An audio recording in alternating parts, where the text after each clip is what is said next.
Story telling அப்படிங்கிறது நம்மளுடைய ஃப்ளூயன்சியை டெவலப் பண்ணுறதுக்கு one of the finest method அப்படின்னு நம்ம அடிக்கடி நம்ம சேனலில் நம்ம வந்து பார்த்துருப்போம். இன்னைக்கு நம்ம என்ன பண்ணலாம் அப்படின்னு சொன்னால், ஜஸ்ட்டு வந்து ஒரு ப்ரெசன்ட் டென்ஸ்லேயே சிம்பிளாக வந்து ஒரு ஸ்டோரி நம்ம சொல்லி பார்ப்போம். நம்ம டென்சஸையும் கொஞ்சம் ரீகேப் பண்ணிக்கிட்ட மாதிரி இருக்கும், ஸ்டோரியும் நம்ம ப்ராக்டிஸ் பண்ண மாதிரி இருக்கும். இப்போ பாருங்க, என்னுடைய பேர் Robert. My name is Robert. எனக்கு ஒரு தம்பி இருக்கான். ஐ ஹாவ் ஒன் யங்கர் பிரதர். அவனுக்கு 3 வயசு ஆகுது. He is 3 years volt.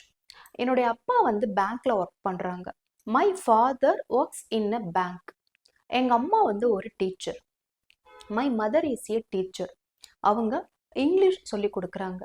She teachers English. அவங்களுக்கு அவங்க ஸ்டூடெண்ட்ஸ்னா ரொம்ப பிடிக்கும். She loves her students very much. எங்க அம்மா என்ன ஒருபோதும் ஜங்க் ஃபுட் சாப்பிட அலோ பண்ணவே மாட்டாங்க. My mother doesn't allow me to eat junk food.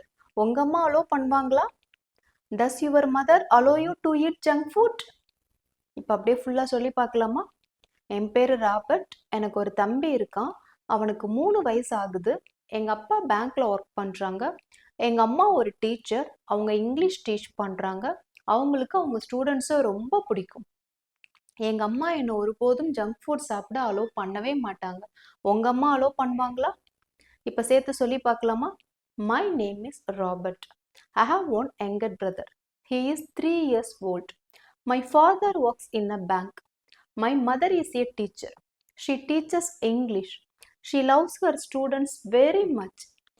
She doesn't allow me to eat junk food. Does your mother allow you to eat junk food? ஓகேவா? இப்போ பாருங்க, ஒரு ப்ரெசன்ட் டென்ஸும் நம்ம வந்து ப்ராக்டிஸ் பண்ண மாதிரி இருக்கு. அட் த சேம் டைம் ஒரு ஸ்டோரியும் நம்ம சொல்லி பார்த்துருக்கோம். இதே மாதிரியே நம்ம கம்மிங் ஆகஸ்ட் 3 அன்னைக்கு ஒரு வெபினார் ஒன்று ப்ரொவைட் பண்ண போகிறோம். ஃப்ரீ வெபினார் தான். ஆன் சண்டே அது வரும். Evening 7 to 8.